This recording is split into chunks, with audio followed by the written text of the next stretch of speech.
are times that I use English, so there's sort of code switching. Okay. Now the third language, I think French. This was only used during my time when I was studying foreign languages. Okay, but from time to time when I have, let's say, a free time, I tend to practice it, okay, by watching tutorials.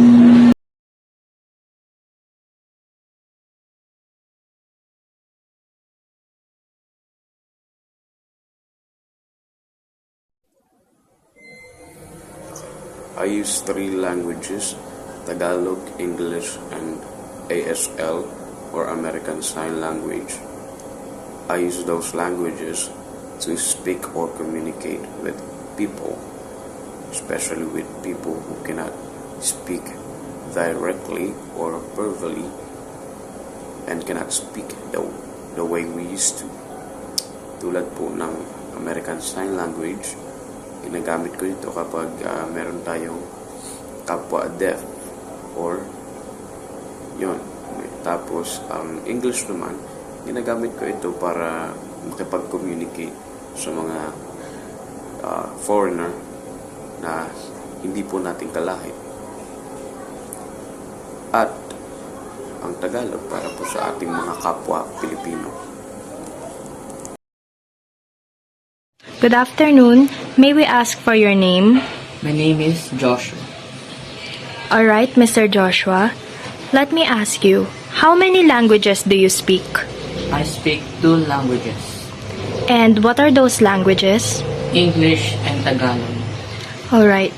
When do you use English and Tagalog?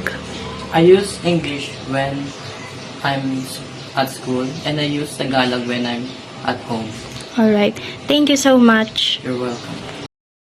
Interview today. What's your name? I'm Leia. For the first question, how many languages do you know? 4. What are those languages? Itawis, Ibanag, Ilocano, Tagalog, English. How do you use those languages? I use it in Filipino and English. I use it in teaching and in communicating with my relatives. I use Ibanag, then Ilocano, and Itawit. Yeah, that will be all. Thank you, ma'am. Good morning, sir. I am here to interview you. What's your name? Good morning, I'm Hans Isaac. For the first question, how many languages do you know? I know a few languages that includes Chinese or Mandarin. I also know how to speak Nihongo, English, Tagalog, and also a dialect here in the Philippines, which is Ibanag.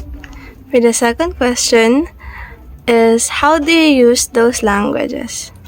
I use them very minimal only because I don't talk to people who speak those languages, but I use them often when I'm introducing to class or when I'm meeting other nationals who speak those languages. For the third question, how did you learn those languages? I learned those languages. For example, I learned Mandarin in our school, which is they taught in our foreign language 1 and 2. But Nihongo is learned by myself through an app called Duolingo. That will be all. Thank you.